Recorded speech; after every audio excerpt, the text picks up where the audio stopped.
नौकरी, मजबूरी या शौक, सीधी सादी सी रोली की शादी सिड से तय होती है।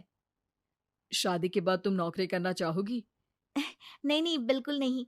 वैसे मैं ये नहीं कहती कि नौकरी करना ठीक नहीं है, लेकिन पर्सनली मैं ये सोचती हूँ कि मैं गृहिणी बनूंगी। हाँ हाँ, क्यों नहीं।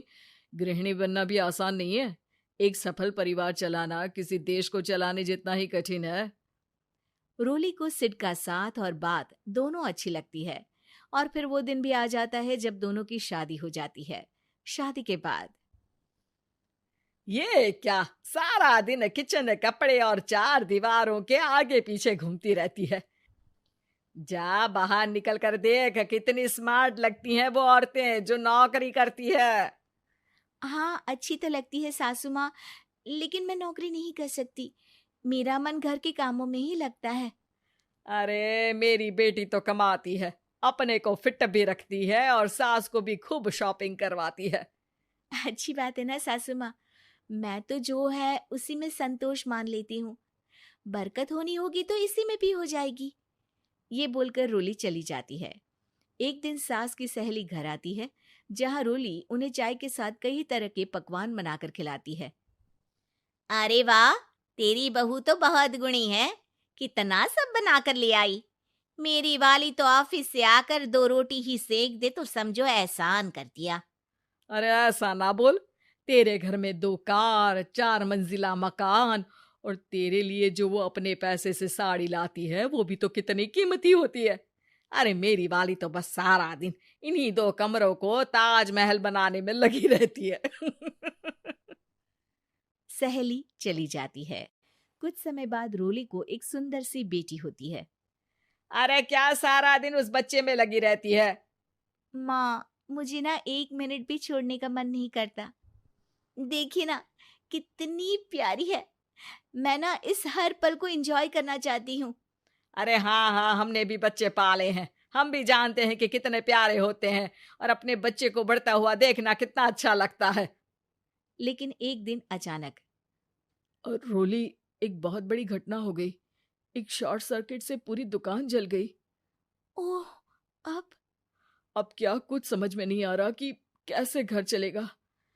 घर की पूरी गाड़ी पटरी पर लाने के लिए कई साल लग जाएंगे, और वापस पहले जैसे होने में भी बहुत टाइम लग जाएगा। रोली रोली कुछ सोचती है, फिर अपने 3 महीने के बच्चे को देखती है और कहती है, आप कहें तो मैं नौकरी शुरू कर दूं? माँ मुन्नी को देख लेगी, फिर शाम को तो मैं घर आ ही जाऊंगी। सिड कुछ कहता उससे पहले ही उसकी सास वहां आ जाती है। अरे हाँ हाँ, अब भी तुझे नौकरी करने के लिए पूछना होगा। अरे घर पर इतनी बड़ी विपदा आ गई है, तू है कि बच्चे का मुंह देख रही है। अरे क्या मुझ पर भरोसा नहीं है? अरे नहीं नहीं माँ जी, ऐसा क्यों बोल रही हैं आप? फिर क्या था, सिड से पूछकर 3 महीने की बच्ची को रोली सास के पास छोड़कर चली जाती है। शाम को ऑफिस से आने पर अरे सारा दिन इसने तो चैन नहीं लेने दिया, बस गोदी में ले लेकर घूमती रही। हाथ दर्द हो रहा है। बहू को बहुत गिल्ट फील होता है, लेकिन जब वो घर की हालत देखती है तो चुप रह जाती है। ऑफिस में सहेली कहती है, अरे रोली, तेरी तो बच्ची छोटी है ना, कैसे मैनेज करती है? कैसे मतलब?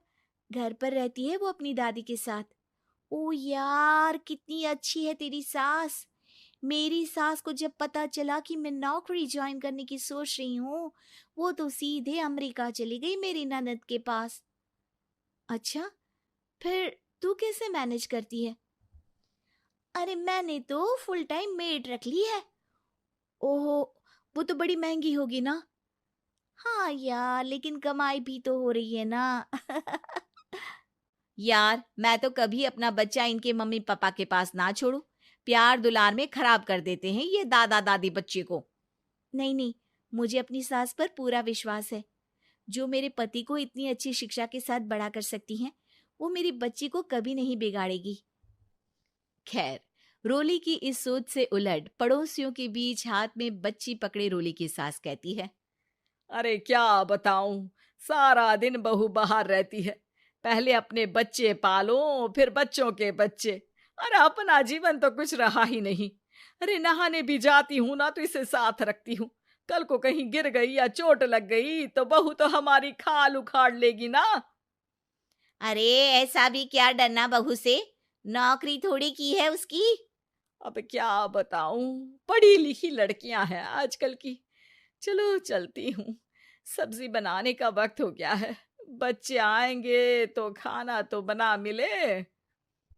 सास ये बोलकर वहां से चली जाती है कि तभी रोली ऑफिस से घर पहुंचती है।